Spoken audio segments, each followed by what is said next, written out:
them? Yes, we do. Yeah, definitely. You got your questions ready? There's microphones 1, 2, 3, and 4.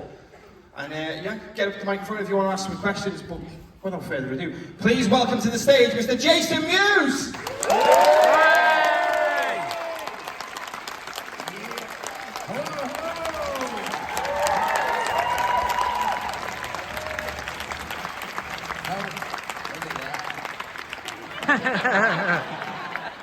I always love a big screen behind me or next to me or something like that. Thank you guys for being here. This has been awesome. We're gonna start off. I usually, I was telling him, sorry. Usually, I just open up for Q&A and such like that. But I told him he could start the question if he had any. I didn't know if he had some prepared. Generously let me ask some questions. That's okay. I'm hoping it'd be great because again, usually you might ask something different or have something planned that someone else might not. So look at that chronic right there. Let's go. I like it. Chronic, have you got a question? No, I just was saying the chronic, the outfit is cool, but they might have a question. But you have one, or you could ask me. Wait a sec. Sorry, I just noticed your Boba Fett here. It's May the 4th.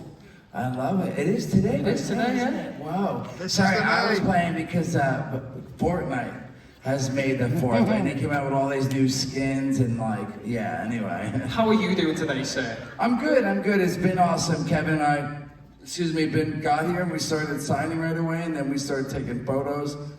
And then we signed more, and then took more photos. And now we came, and then I came right to the panel. Kevin's like, "Oh, I'll be there soon." I'm like, "I'm gonna go now." So I didn't want you guys to have to wait and stare at the screen here, except But yeah, so it's been great. Honestly, I love it. I spent Thursday. I got here Thursday. Went to London, and I walked around London, and then I got here yesterday. I took the train, which was really cool. I fell asleep on it. It was nice, I was worried I was gonna miss my stop, but I got to see a bunch of sheep. It was cool though. It was really nice. Have you had much time to walk around Liverpool? Have you seen the sights or? Not a whole lot. I did pass, we got here and I ate and I fell asleep. It takes me so long, I'm telling you. Even when I was young, I would say I'm gonna blame it on being old because I'm almost 50. June I'll be 50. But I feel like even when I was younger, when we come out here, it takes really long for me to adjust to the time difference. And it is weird, my wife just called. She had called me when I was waking up and she was just going to bed. And it's so weird to but for me, I always try to come a few days earlier if I'm doing something because it takes me 3 days to finally get on the time change and stuff like that. And I still haven't adjusted because it was just 2 days ago. So, so I walked around for an hour here last night and it started raining, of course. I was like, I'm gonna go walk around and see everything, and then it started raining and I was like, so. British summertime? Yeah. Do you get stopped a lot in public? Is it like being a pop culture icon? No, I don't.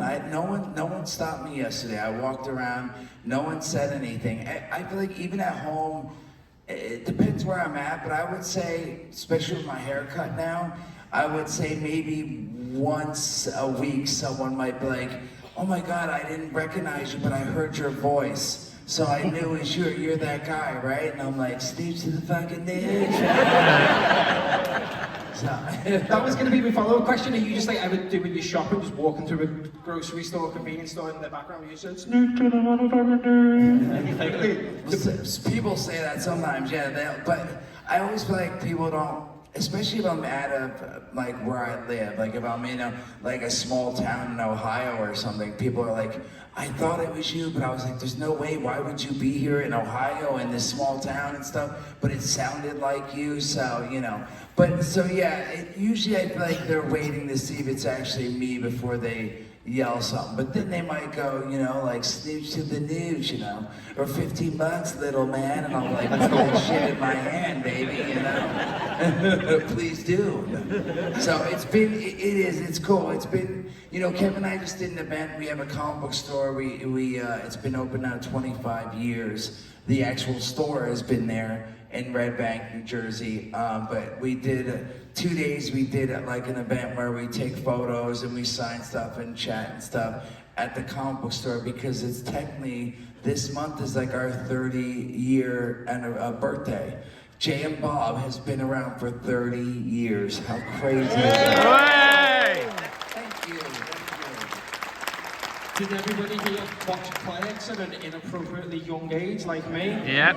But isn't it surreal for me to think like it's like when we were there and we were talking about it, like it really was like, wow, 30 years. You know, we made Clerks and Jay and Bob were born, and it just seems so surreal. And Kevin and I have been friends longer than that, but it's unbelievable that the movies have been around. It's been that long since we made the movies and been doing this. And one of my favorite things about doing the conventions especially is I love like people will bring pictures up and show me, and it so blows me away. They're like, hey, this was, Manchester Comic Con 20 years ago. And I'm like, holy shit, look at that young buck with the big, there's probably kids here. Sorry, I forgot there might be children here. But it's really cool to see because people have captured, I feel like, it's nice, people have captured, they get pictures while they're at the con stuff and they keep them. And they've captured like my life throughout the past 20 years or so. It's pretty awesome. So, does anyone have a question? I guess we can open up for you guys right now. You, young man. When are you coming to Derby again? Oh, hello. Darby, you know what? If I'm invited and I go, I wish I had more. At first, the wife and my kids were going to come. The whole family were going to make a whole trip of this. We were going to, do everything we've done up to this point. And then we were going to stick around and we were going to stay and go sightseeing around the UK, but then we were going to go over maybe to France or something like that. But then things changed and which they didn't wind up coming, so now I'm leaving Monday. But I would love to go back there. I shot a movie there. I've spent time in Derby. And I was telling my buddy earlier, I was like, we went to Nottingham and shit, and I was so excited because I'm like, this is where Robin Hood is, And we went to go, my buddy showed me there's like this bar that's like in this tree or something. It was been around forever. Like, it really blows me away how long things have been around here. It seems like, because I never think about it being home. We went to, actually when we were in London, I went and picked up my kids a couple toys. We walked by, I was like, look, there's a toy store. And my buddy's like, yeah, that's famous. 263 years it's been open. Hamleys, what's it called? Hamleys, thank you.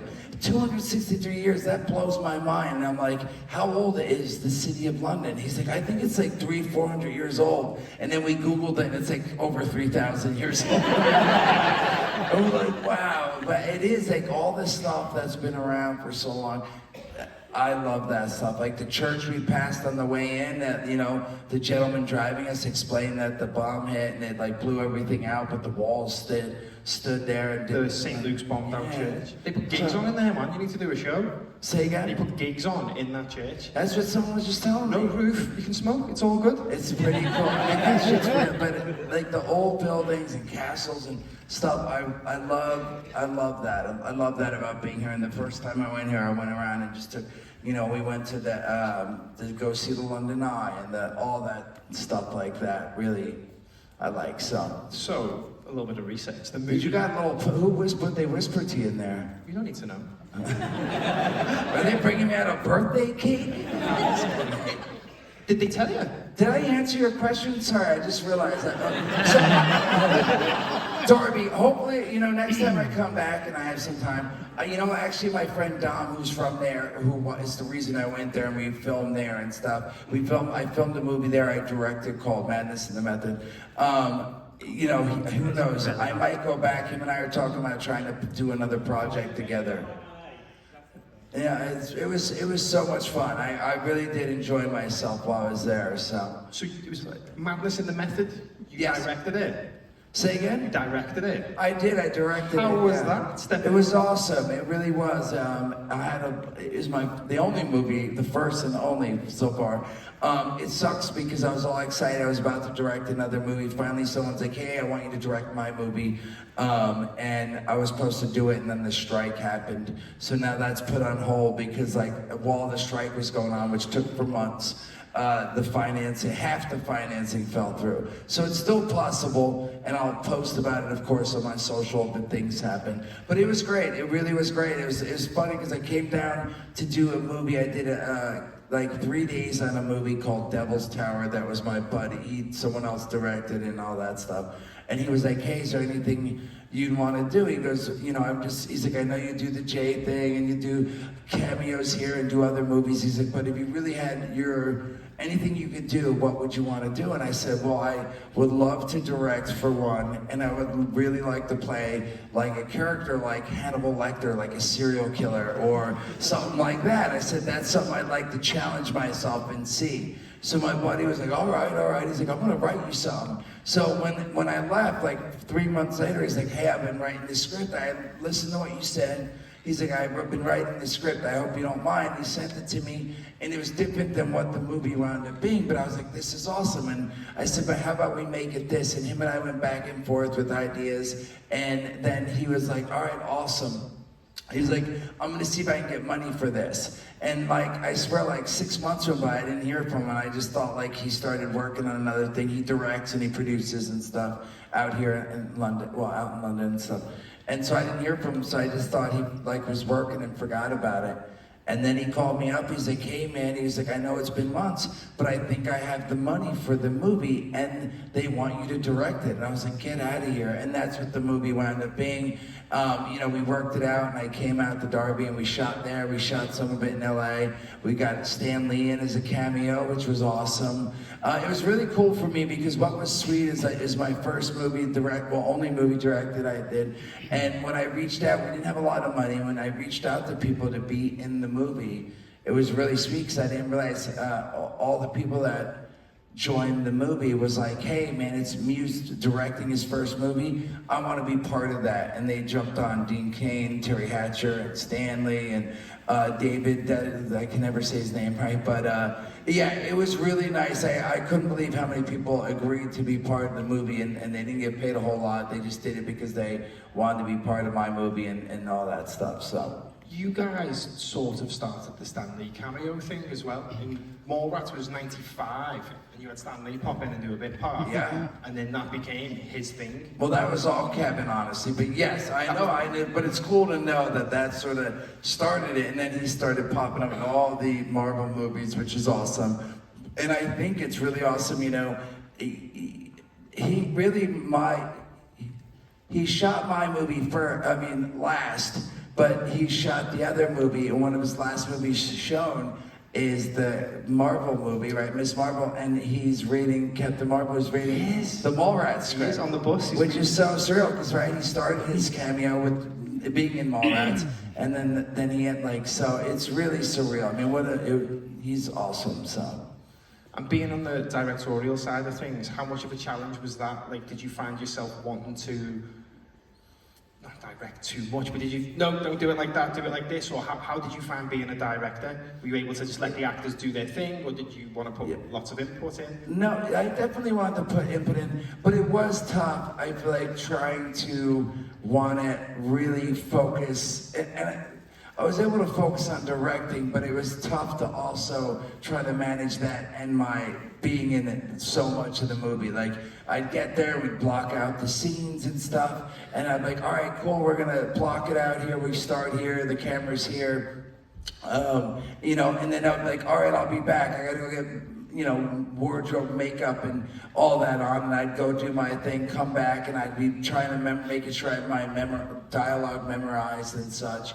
And then we'd do a take, and then I'd watch playback, and then we'd do another take, and I'd watch playback. So it was tough, but it worked. I mean, again, I feel like it worked out, and I've gotten good feedback about it. So, but yeah, it would have been nice to do my first directing job, just directing, and getting to really, like, you know, talk and rehearse with the actors and do all that stuff. That's got to be tough, as you said, to direct yourself, because you can't really tell yourself off. Yeah, well, and it's or tough. Will you tell yourself off too much? Yeah. And well, I can't really see if I'm trying to do something. It was tough to try to do something and not, you know, get to see me actually play it out. I could with playback, but it was tough to really focus on oh, I should do it this way. I should have said it this way instead. It would have been better, because I'd be like, okay, I got all the beats and you know, everything looks good, so let's move on. And I would focus more on whoever else was, like the Brian O'Halloran scene, I think turned out great and all that. So it was interesting. It definitely was an interesting first time directing. So. You got directorial influences. Yeah. Do I have any? Yeah, when you see films directed, you're like, that's my guy. No, I mean, Kevin Smith, I guess. He's definitely great, you know. So yeah, I'll say Kevin. I feel like from being on all Kevin's movies, I really feel like I did get taken a lot from him, because with Kevin, what's great, and I've noticed even working with, doing all these other movies I've been on and stuff, these other indies and things that I've done, is Kevin, because Kevin edits his own movies and has been directed forever and edits his own stuff. When we're shooting, he'll like go through it, and he doesn't do like 10 takes of stuff unless he's trying to get the actor to really get to that part. But if there's in the script, it's like, oh, the guy runs down the stair and hops up on stage. Like Kevin will be like, hey, that's in the script, but we're not shooting that, because when I edit it, I realize it's gonna cut from out in the convention to the guys already on stage, not coming through. And I thought that was really helpful for me, because I realized while we were doing filming and stuff, I'd like, oh, we don't need to do that, because when it's edited, it's gonna, be from inside of the diner out to the car, and they're already in the car about to pull away. If someone else is gonna edit, you're like, oh, well, they might need this, because so we better film them running down the stairs, and we'll better film the door opening and closing, an insert of this, because you don't know what they're gonna use. But I feel like from working with Kevin so much, and because he edits in his head while we film, I feel like I took that and I was able to do the same thing, sort of, so. It's a great director school, sitting on the set of a Kevin Smith film. Yeah, it was nice. Liverpool, you're remarkably quiet tonight. We've got no one at the microphones, please. Yeah. Well, someone, I guess before I asked, and the dude was right there. So, what is this, if you don't mind me asking?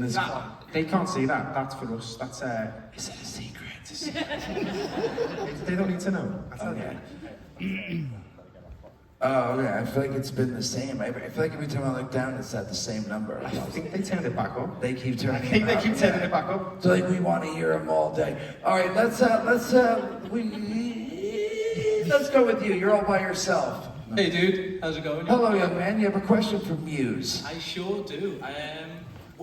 You were in, do you remember Big Money Rustlers? Oh yeah.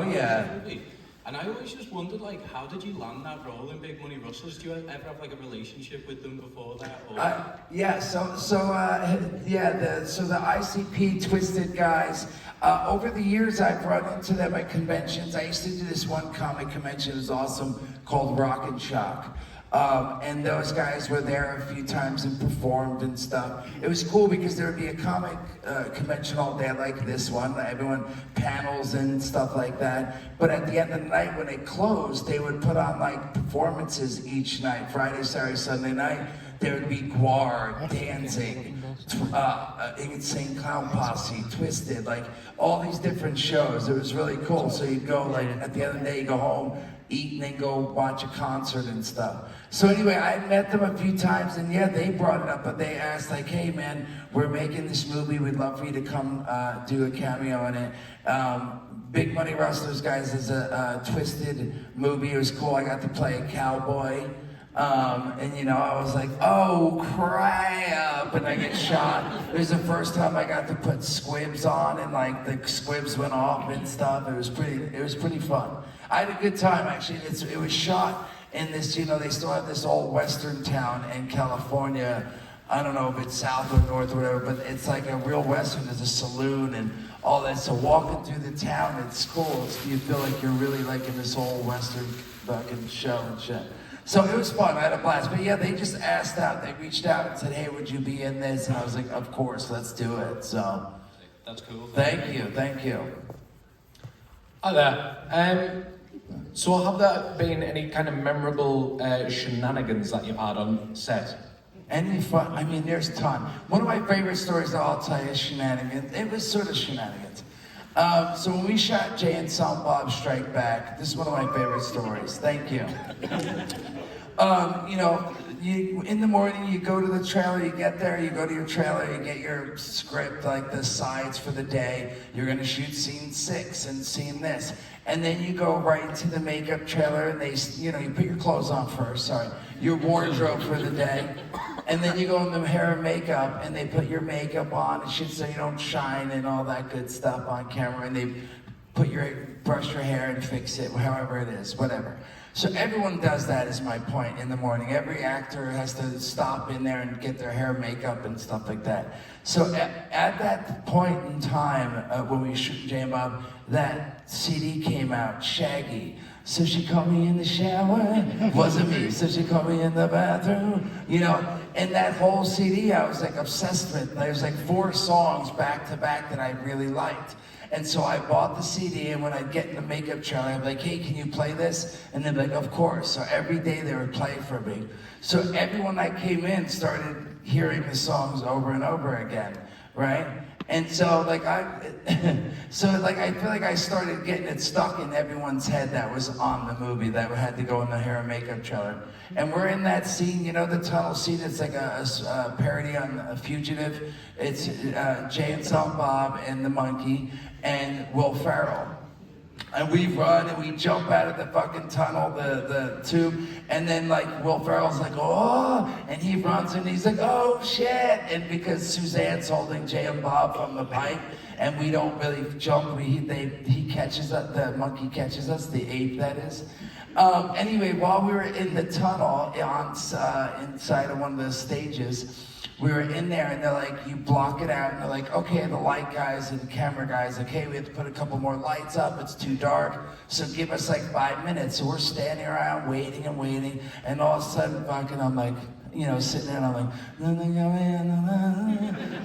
and I was like singing to myself, trying to keep myself busy. All of a sudden fucking I feel someone grab my shoulder, they spin me around, and I look and it's fucking Will Ferrell, and he grabs my hips and he goes, it wasn't me.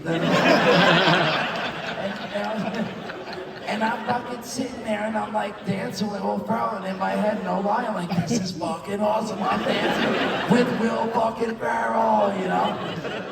Because again, no lie, 30 years into this, it's still surreal to me, no lie, and it excites me like that I get to like hang out, like even these cons, especially like I'll go to cons, we'll go in the green room and it's like fucking, you know, Bruce Campbell, William Shatner, and fucking Vincent D'Onofrio, or the Hobbits, or whatever, you know, like, and I just get uncomfortable still, like I don't walk in. So a lot of actors, I'll watch them walk in, they'll sit right at a table with these guys and be like, hey guys, what's up, man, cool. But I still feel like this is so surreal, like, well, I'm gonna say something stupid, so I better leave the green room, right?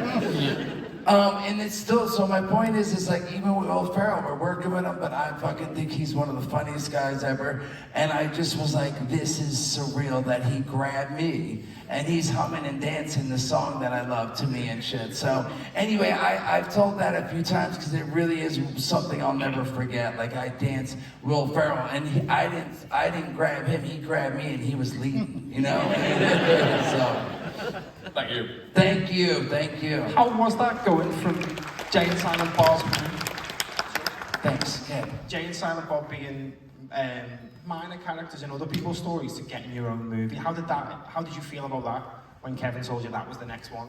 It was awesome, it really was. I was excited because I'm like, you know, for me it was like, wow, not only am I gonna be in all the scenes, but I'm like, my name's in the title. And it's like, my name's Jason, but Jay, whatever. But I'm like, well, I have a movie with my name in the title, which is a big deal. And it was a really big deal back then for me, and it still is. But yeah, it was mainly that, like, wow, I can't believe. At the same time, I was a little nervous, like, wow, I have to carry this movie now. I have to be in, and you know, and I realized it as we were filming, because especially with Chasing Amy, it's like Clerks, I popped in, I shot a couple days, and then, you know, Mallrats, I was in it pretty, same amount, pretty, like decent. Chasing Amy, I was in one scene, and then all of a sudden now I'm in like every single scene and stuff. But again, I was super excited, and just excited again that I'm like, wow, we're doing another movie with the characters. So now we've done Clerks, Mallrats, Chasing Amy, Dogma, now we're doing a 5th movie with that. So, and still now, like every time you wind up doing one, I'm like, wow, this is awesome. Like, I just can't believe that, you know, it's been we've been lucky and blessed enough that you guys continue to watch the movies and come to our podcasts and our stand-up comedy, amusing stories, or the conventions and come see us. So thank you guys very much. Thank you, thank you.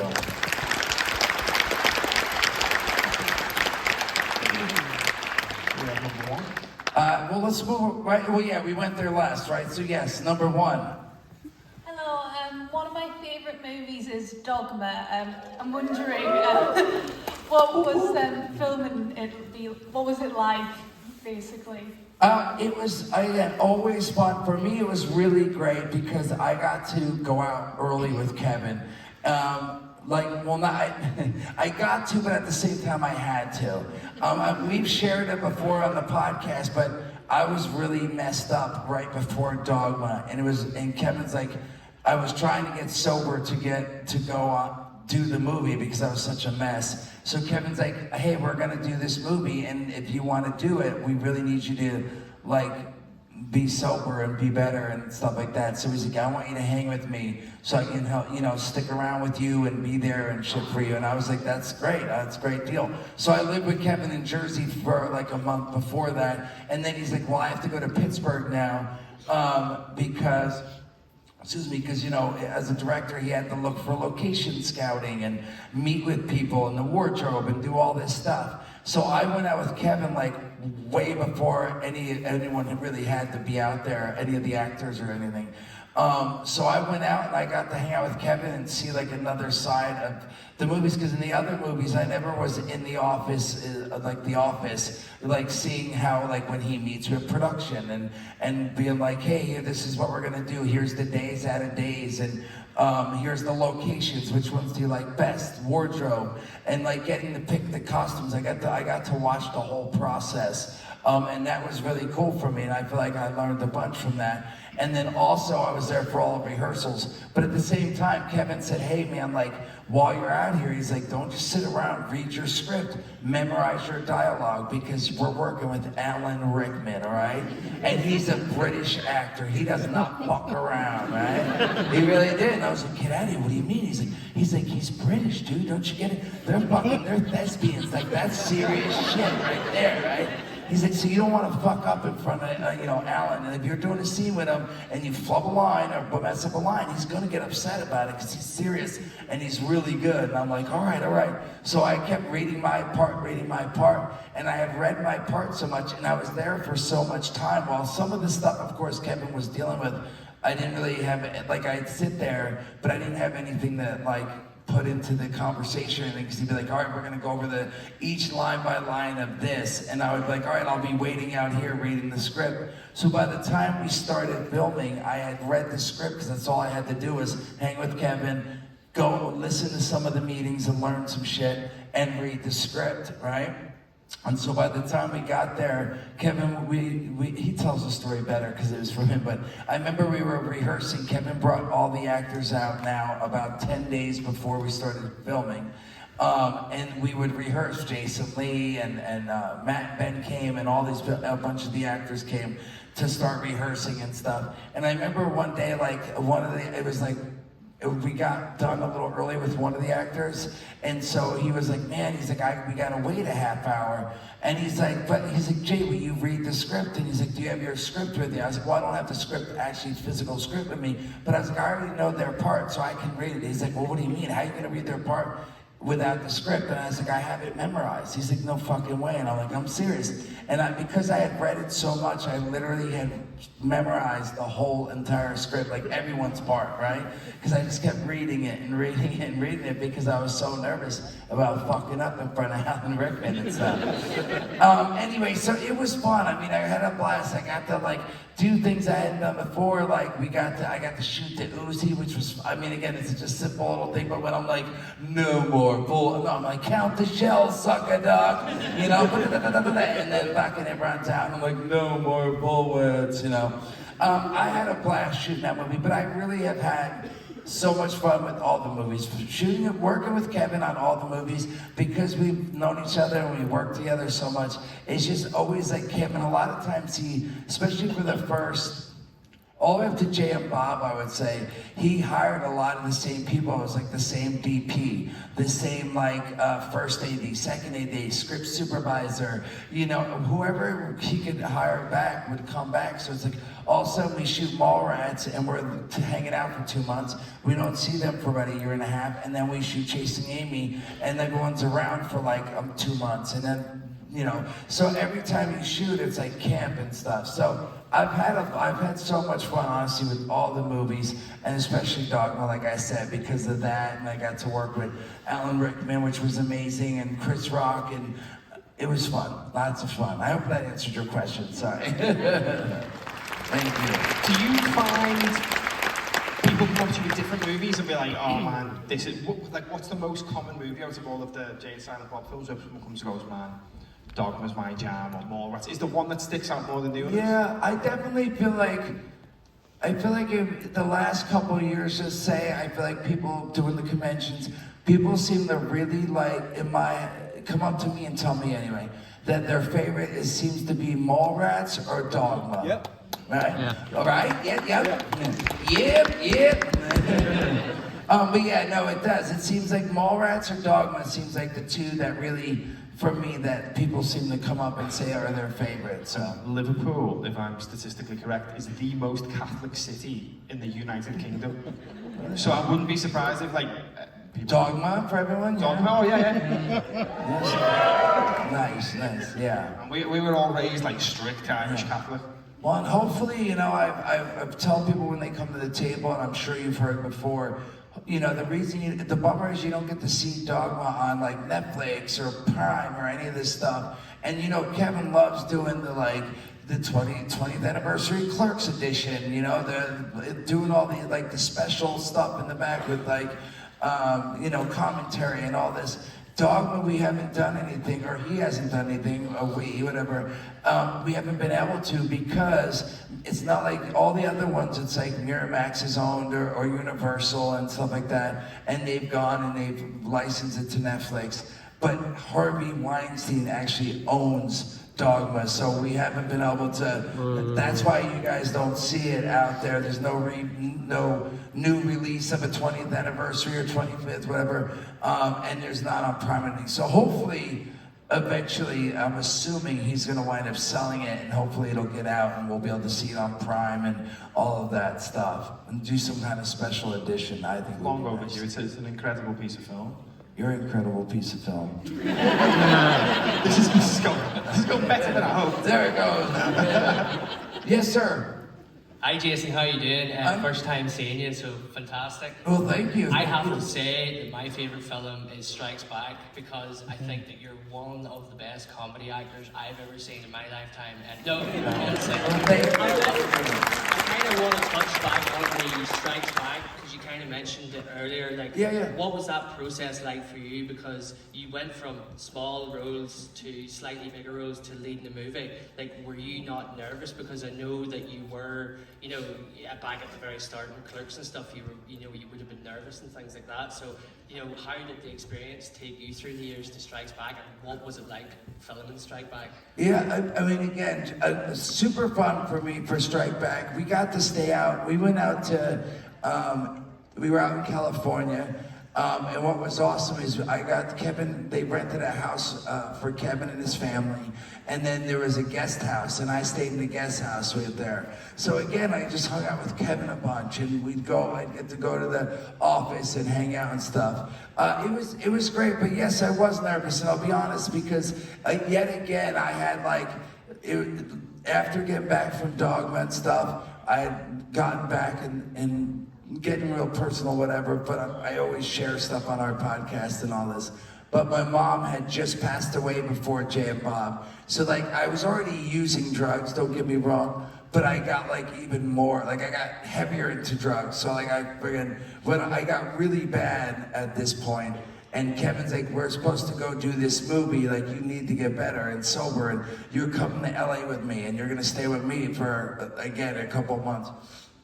So again, that made me a little more nerve because I was like sort of trying to stay sober and I was withdrawing and all this stuff from opiates. But after I started physically feeling better and we started going through the script and rehearsing and all of that, I guess I was sort of nervous because again, I had to carry the movie, but at the same time, I got to work on it and be around with Kevin all the time and really go over it, the script over and over. I didn't memorize that one. There was a lot more stuff for me to do, but yeah, it was a blast, man. Getting to work with Will Ferrell and then like Judd Nelson and going out to like that diner with the monkey and stuff like that.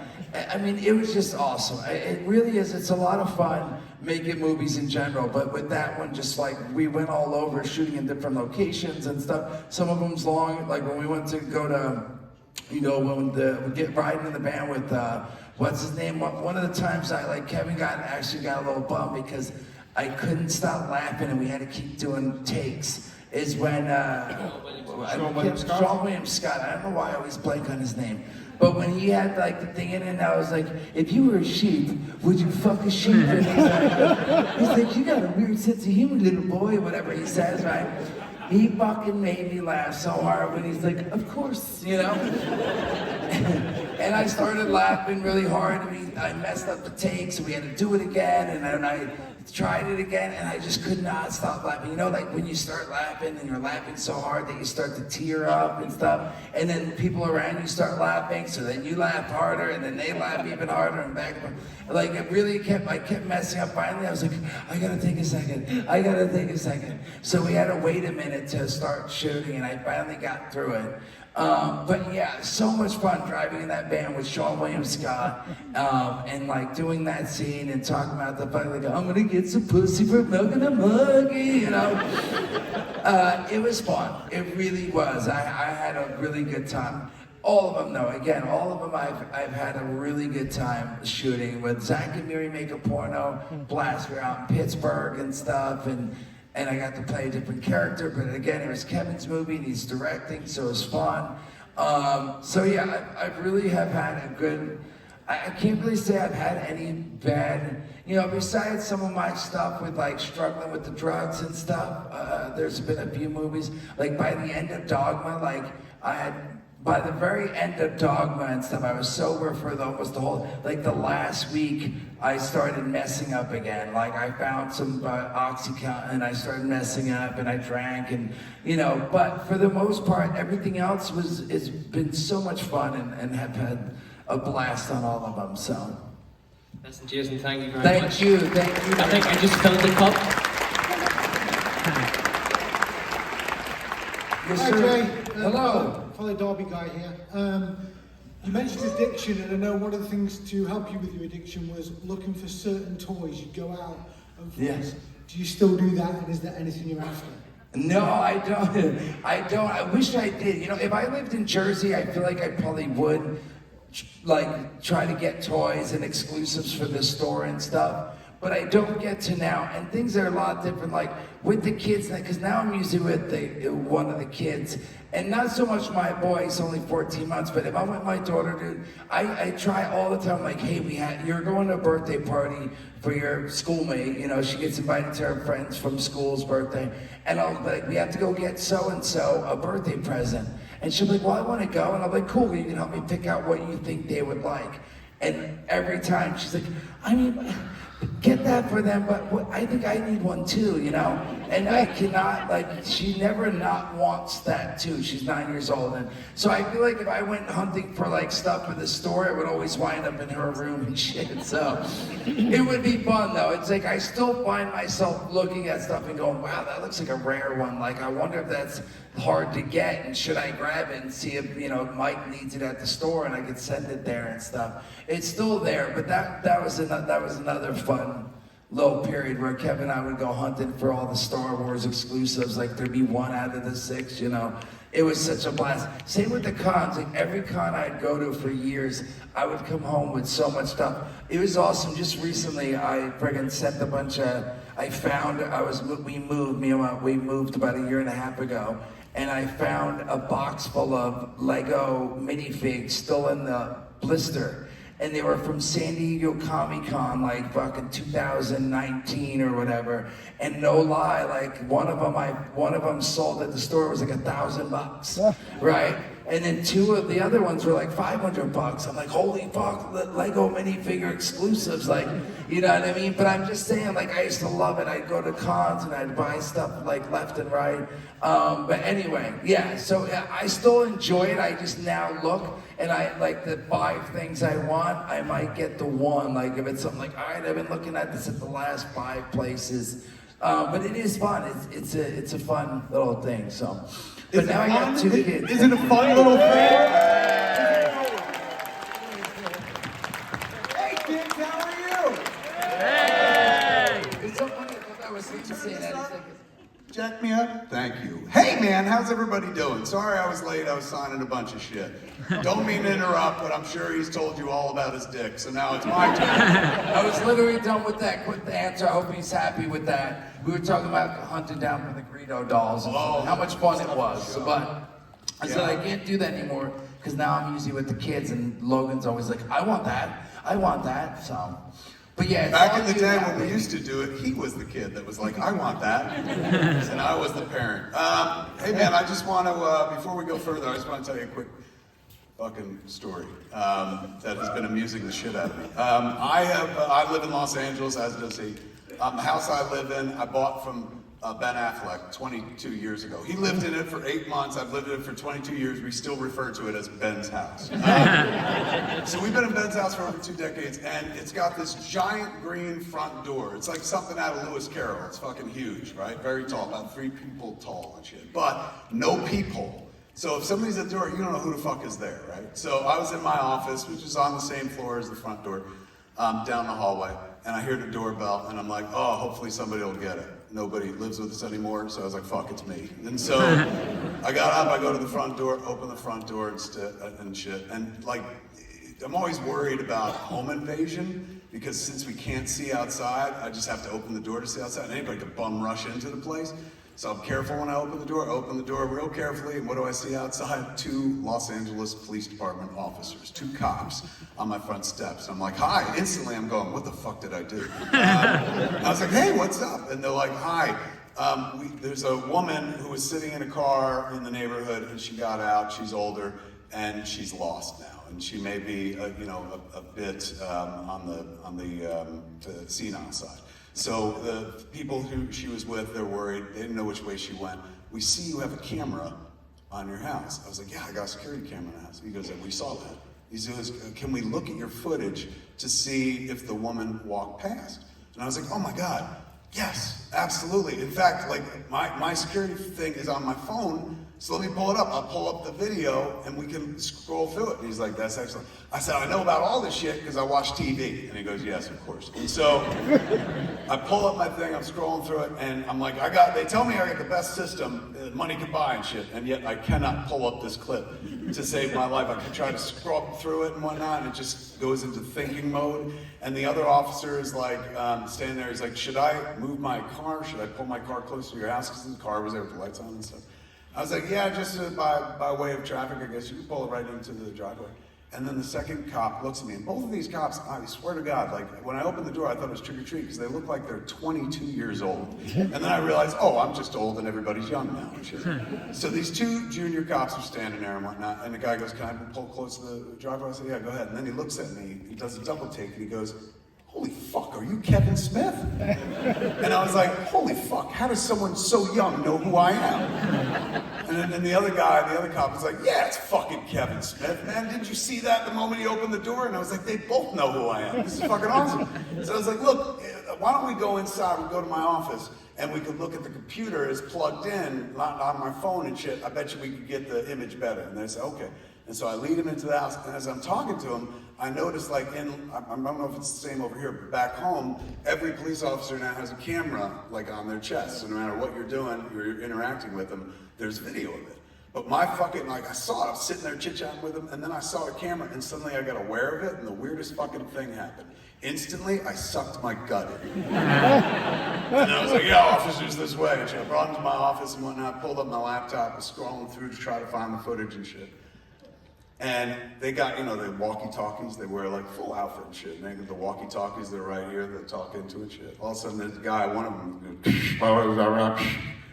and the guy goes, and he turns to the other guy and he goes, just shooting down on Hollywood. And Hollywood's like 2 blocks away and shit.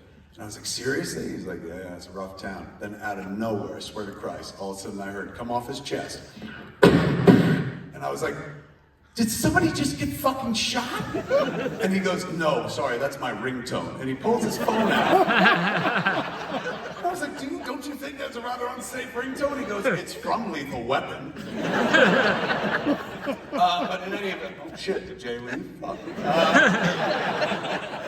Anyway, that was just a story about what I've been up to before I came over here. And let's turn it over to y'all. I see people standing at mics. You might be like, I didn't have a question for you, it was for the other guy and shit, but I could probably answer it. Yes, I'm still here, don't worry. Oh, thank God. I thought I was alone with all these people. Go ahead. Or no, never mind, you go ahead. Because you're looking like, don't fucking pick me. Is that what that look was about? You want me to go there?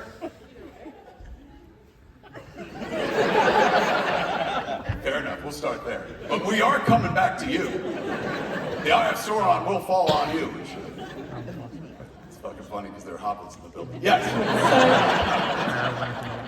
I have What's to your ask name? this. My name's Joe. And What I have is it? to, Joe. What? Joe. J-O. Joe! Everyone give it up for Joe. Joe's next.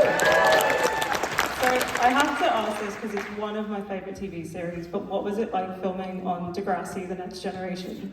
Fucking amazing. Him and I have been Degrassi fans since I worked at Quick Stop. I used to go to the store in the movies that I worked at. On Sunday mornings, the Sunday newspaper was thick as a fucking dick. New York Times is like this, and it comes in, back in the day, it came in like 9 different sections that you got throughout the week, and then on Sunday, the front page shit came, and then you had to put all the papers together. So I'd ask my friends to come help me, because I could go down to work Sunday at 5:30 in the morning and shit. And I asked Brian and Walter, be like, hey, you want to come down and help me make papers? Like, fuck no. Jay, I would be like, you want to come down and help me make papers? I'll give you $2. And he was like, okay. So Jay would come down with me and we'd make the papers. I'd pick him up at his house 5:30 in the morning and shit. And we'd go to the Quick Stop. It was only like 3 miles from where we lived.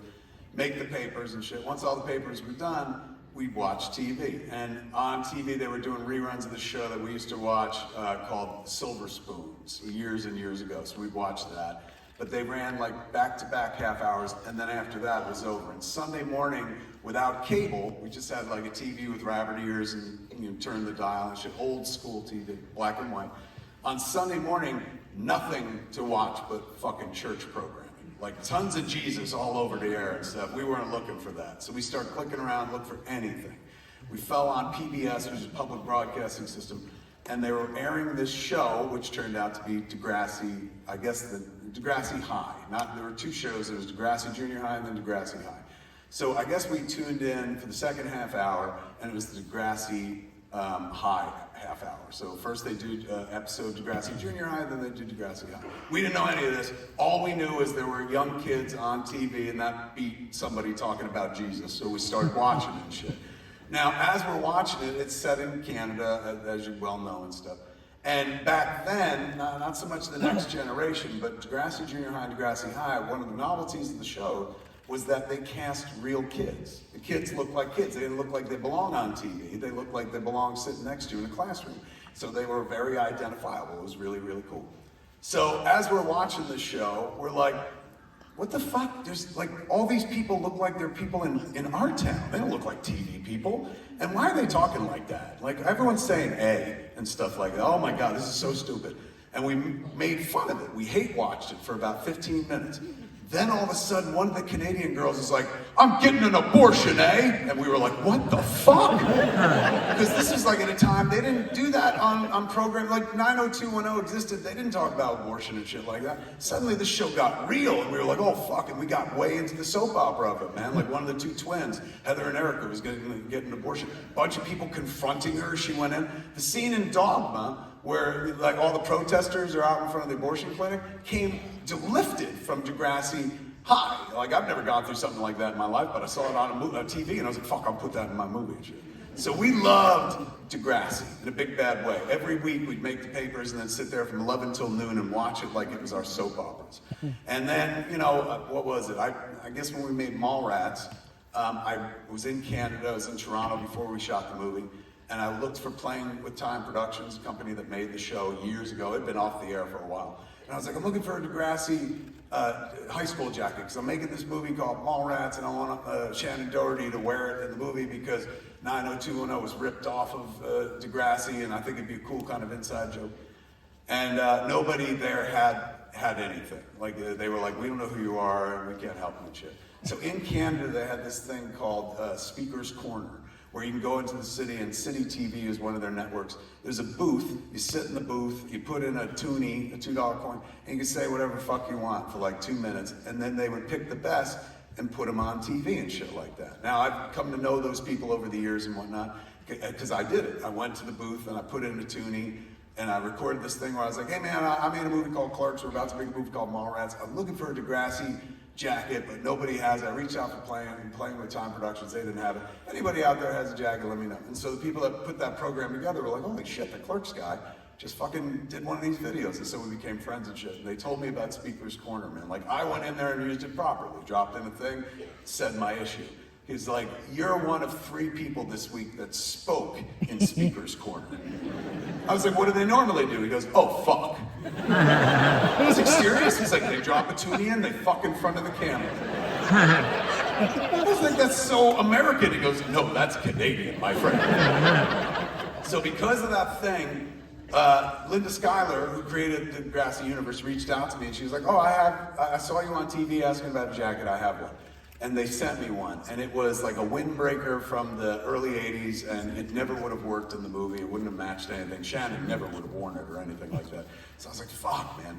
But Shannon, her deal said that she could pick out all her own wardrobe because she got to keep it and shit. So she went out and picked out her wardrobe with the wardrobe lady. And then I asked the costume designer, Dina, I was like, hey man, did she get a jacket? She said, yeah, there's a jacket that she wears while she's walking around shopping. I was like, can we put this Degrassi logo on the back, like stitch our own logo? And she's like, yeah, I guess. And so we stitched it in. So the jacket that Shannon wears in Mallrats says Degrassi on it and stuff. That was the jacket.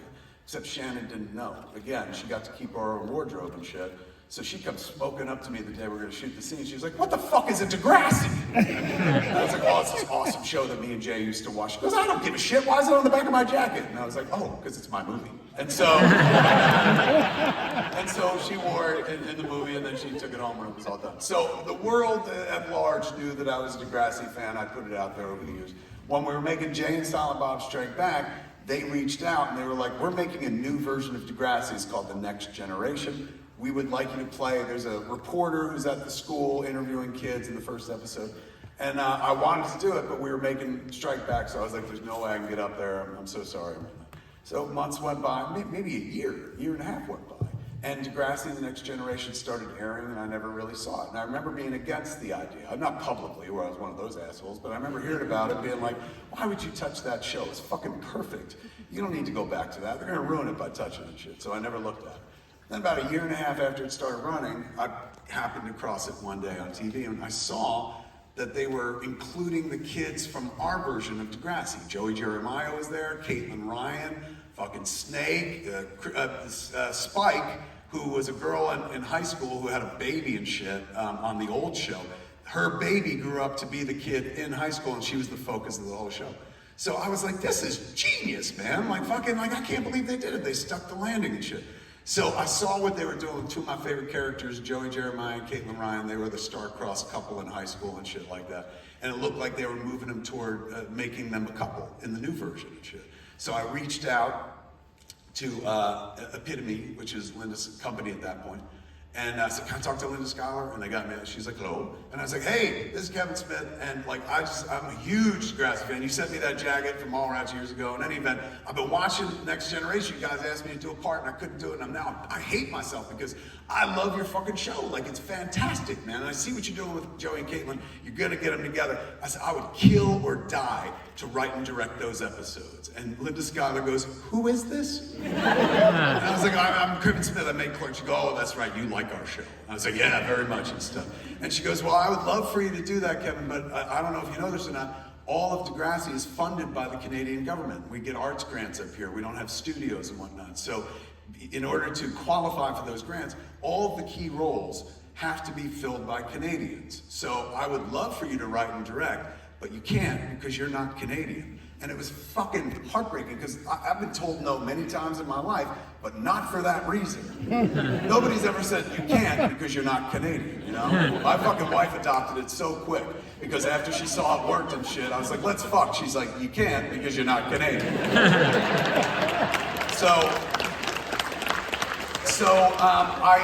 She goes, well, but we could always have you cameo on the show. And I was like, you want me to be in Degrassi? I was like, oh, that's even better, fuck directing, you know? So she said, yeah, and I was like, all right, man, well, I'll send you a thing. I'll send you my idea. She's like, what idea? I was like, you'll see, and then I wrote the outline of the episodes, a 3-episode arc that I put myself into, which I wasn't even offered, but I was like, fuck it, let's do it. And then I faxed it to them. That's how long ago it was. I faxed it to them. And then I never heard back. They never fucking called, never said anything. And I just assumed that she was walking around the offices with this fax going, you know the guy who made Clerks? This is what he wants to do to our show. Isn't this fucked up? He wants to be in it and shit like that. What a dick. So 3 months later, Linda Schuyler calls me. And I was like, oh, hi. And she goes, Kevin, if you're gonna come up and be in the show, you have to approve the scripts and we have to finalize your deal because it happens in 2 weeks. And I was like, what are you talking about? And she's like, you said you were gonna be on the show and you sent us that outline. And I said, yeah. And they're like, well, we wrote that into 3 scripts. And I was like, get the fuck out of here. I was like, oh my God. And I'd written this version of myself because I wanted to interact with the Caitlin Ryan character. I wanted to come between her and Joey. So the version of myself that I've written, everything about me is the exact same, except I never got married and I never had a kid. So I went up and I was able to then be romantically involved with a fictional character. So I went and did the first episode and then flew home. And my wife was like, how was it? And I was like, oh my God, it was everything I dreamed about. She's like, and you're playing yourself? And I was like, well, I mean, I'm playing a version of myself. She's like, what does that mean? I was like, well, it's me, but I've never been married and I never had a kid. And she looked at me so fucking sad. And she was like, I can't believe you let them write me out of your life. And I was like, I know, those fucking Canadians, right? Like, bitches, I'll fix this and shit. So then we went back, all of us, like me and Jay, because he was in the next 2 episodes. I appeared in the first part by myself, and then we came up with a production. The idea was we were shooting a movie in Canada called Jay and Silent Bob Go Canadian A, and that put us into the halls of Degrassi and shit like that. So when him and I got to go up there and like not only be in the show, but be in the show as our characters, this is a fucking closing a circle that started back in like 1990 when we would sit there and watch the show. It was absolute fucking bliss, man. And then they were gonna make a Degrassi movie, and at one point they were like, we want you to direct it, and it came close. Paramount was gonna make it and stuff, and then I went off and made another movie.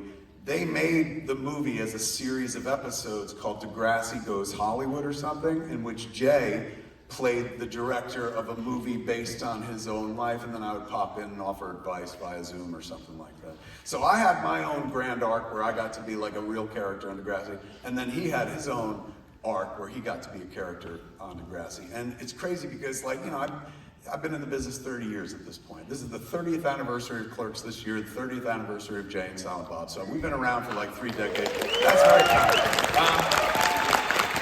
So that's just a way of saying that we've done a bunch of fucking things. There's a bunch of things you can recognize me from and for. For example, today, as I've been signing things, it's like watching my entire life pass before my eyes. I watch myself go like this and like this, like shrink and get huge and shrink again and whatnot. It is crazy. Of all the things that I've ever done, though, I can always pick people as they come up to me and know what they're about to say. Not specifically, but I'm like, this is a Jay and Silent Bob person. This is a person who loves the podcast. I can tell this one, live free or die hard and shit like that. I can pick the Degrassi people out. They all look like you. They all look like you, and as they come up, I'm like, this is a person who knows me from one thing only. And they'll come up and be like, years ago you were on a show called Degrassi? And I was like, I was on that show and shit. So it's a big part of our mythology, even though we didn't create it or anything like that. And one of those things that like I used the job, some people use the job, right? Some people use it for sex, some people use it for fucking partying, getting lit and drugs and shit like that. I used it to get to Degrassi. You know, I used my juice and people were like, what are you gonna do with this juice, man? You wanna fuck a model? I'm like, no, I wanna go to Degrassi Junior High. But that's all the Degrassi I got. Thank you. Thank you. Guys, thank you so much. I'll see you at my table after you're done talking to Kevin and such. Thank you so much. Give it up for Jason Mews. The monitor here is telling me I have less than a minute, so we're gonna hit you real quick, man. What's your name? Hi, I'm Abby. What is it? Abby. Abby, give it up for Abby. Abby's gonna finish this out. All right, Abby, what do you wanna know? So, it being your 30-year anniversary, does it feel like you're looking back, watching an autobiography? I can't understand your British accent, Abby. I am from the States, I'm from Georgia. Yes. So wait, go ahead. 30th anniversary, go ahead. Does it feel like y'all are watching your own lives, or does it feel like you're like watching a character you created? Because y'all are the character, y'all are James Howard Live. What a insulting thing to say. No. What an observant and excellent question. How do I interact with the movies? I mean, I'm fully aware that I make them and stuff, so I know that, you know, I have a role in all this and whatnot. But, you know, the story of Jay and Silent Bob, which honestly I thought would be not even a story, but a few scenes in the first movie we made, became this ongoing, you know, soap opera, where I've now gotten to develop the characters. You know, in the beginning, they were just meant to be fucking joke generators and stuff. But by the time we get to like reboot, like you get to see Jay grow as a character. And so, and even by the time we get to Clerks 3, like there's some weird maturity to them mixed in with all the immaturity as well. So I've loved watching them grow. I've loved watching Silent Bob shrink. You know, it's like sometimes I look at the movies and I'm very big, and the more recent ones, you know, he may be heavier than me, which is kind of nice, a nice turnabout and fair play. And he's pretty damn fucking thin to begin with. You know, I look at them as kids, all the movies and all the characters. That's my world. That's where I go to get away from everything. If life sucks, and life often does, if life gets dark, and life often does, if I'm filled with anxiety, because in the future, that's over there, is full of anxiety, and the past is full of depression. And it's important to stay out of those two places. And it's difficult when you're a filmmaker because your job is to envision the future, right? You're like, I'm dreaming up something that don't fucking exist. So being in the future is shifty for me. I went to like an insane asylum last year because of shit like that. Being in the past is depressive for me. Being in the moment, here and now, mindfulness, this is it. This is all I can control. I can't control that. I can't control that. I can control maybe this moment or something like that. More importantly, I should appreciate this moment as opposed to living in the past or wondering about the future. But over the course of 30 years, they have kept me in the moment, and they have kept me out of my head and out of my heart in places when maybe I shouldn't be there because I'm not feeling especially bright or something like that. Being able to write the Mews universe is being able to create a world where everything kind of works out. You know, you don't have to worry about death so much unless you saw Clerks 3. You don't have to worry about the things that most people worry about, man. You go in there, I go in there, and I've met so many people today who are like, your movies, man, like your movie's the movie that saved my life. And I'm like, you saved your life. I said, but honestly, like I know what you mean when you talk about the movies. They're my safe place as well. So I love them to death. I love them like fucking kids. At the same time, like I use them. I don't use my kid, right? I got one kid and I've never used her shit. But the movies I use, I get from one to the other to fucking, they've financed my entire life. It's how I pay my bills and shit like that. And I always felt weird about that because I was given, you know, this ability. I don't know if it's a gift, but I was given this ability a long time ago to make shit up and make it work, right? Like writing and stuff. Creative writing, I started doing when I was 11 years old, maybe even younger. And it's the thing that has kept me going, sustained me throughout this entire life. But sometimes, you know, as you're sitting there, it's the place to get away from everybody else, to get away from the things that are kind of chasing you and shit like that.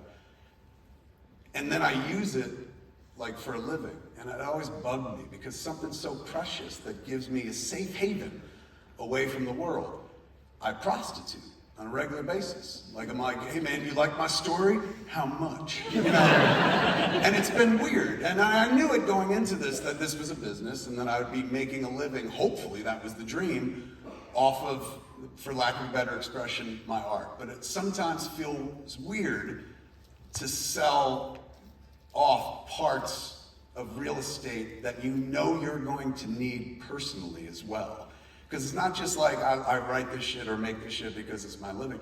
I make it to keep me sane. And so there's sometimes, you know, is this for me or is this for them? And lately, the older I've gotten, I've started doing more for me. Shit you'll never see. Shit that I just write that, like, maybe journaling kind of stuff. But I used to write for the pure joy of writing. And then for a long period of time, I would write because somebody would give me a lot of money to do so. And now I find that there's a balance. You know, I'll write for somebody else or I'll write to make a movie or something. But it's important that I continue writing for myself. Me, the writer me, started this journey long before filmmaker me came onto the scene. And long after they stopped me from making movies in this business, I will still have the ability to write. So that thing that nurtured me, did you ever read that fucking book, The Giving Tree? It's like that. Like, I've used writing my entire life, and now I'm 53, and now I use it to sit down and kind of, not so much relax, but rehab, if you will. Does that make sense? God, that was way too serious an answer.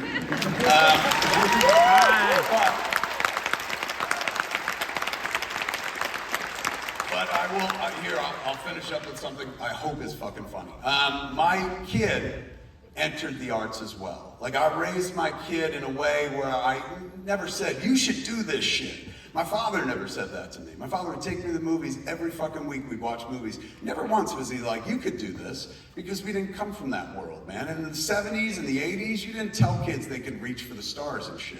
Like, my father would be like, see that mountain? Never climb it. You're like, you'll fucking fall, you know, kind of shit. So my father took me to the movies all the time, never once said, you could do this kind of shit. Now, I was the different dad. And it wasn't that he was like, he didn't believe in me. We just didn't come from a place where dreams came true and shit like that.